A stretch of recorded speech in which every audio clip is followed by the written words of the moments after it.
Hi everyone, today I'm going to be showing you how to install a clog-resistant bathroom sink grid drain like this one. The first step is to remove the old drain assembly. I'm using a pair of large water pump pliers to loosen the nut that holds the drain assembly in place.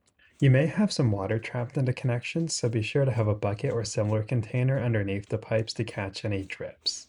After removing the nut, you can then loosen up that cone-shaped washer by lightly tugging on it. If it doesn't come loose, you can always cut it with a utility knife. Before removing the old drain assembly, you will need to disconnect the plumbing underneath the sink.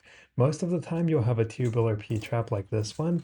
These are quite easy to take apart. You often don't need any tools, though if the nuts are stuck, you can use a pair of large pliers or a pipe wrench to get them free. Due to the accumulation of buildup, I had trouble removing that slip joint extension, so I'm just going to disconnect the P-trap instead. After removing the P-trap, I found it much easier to loosen up that tubular extension piece.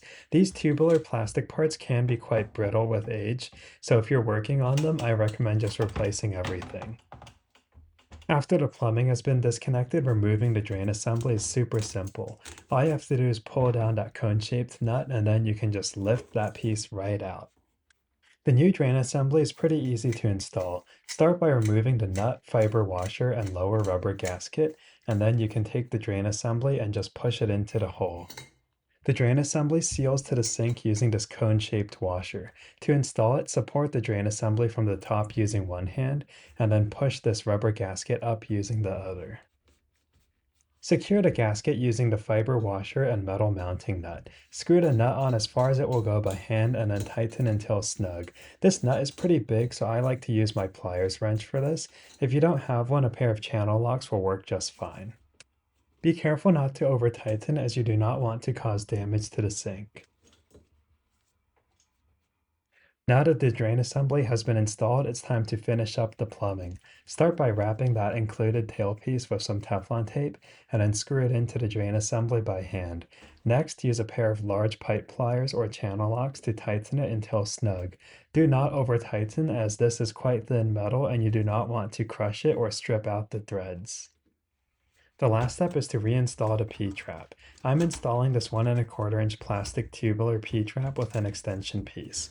These tubular parts are really easy to work with because they have slip joints, which means the pipe lengths do not need to be that accurate. Close enough is good enough when using this system.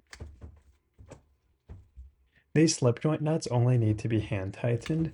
Don't use any tools like a pipe wrench or pliers on them because that can actually damage the plastic threads.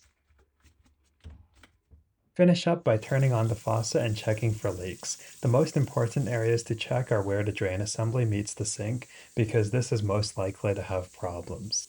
As you can see here, all of the connections are dry, so we're done. I hope you all enjoyed this video and found it helpful. I'll have a link to buy this grid drain assembly in the video description, and I'll see you all next time.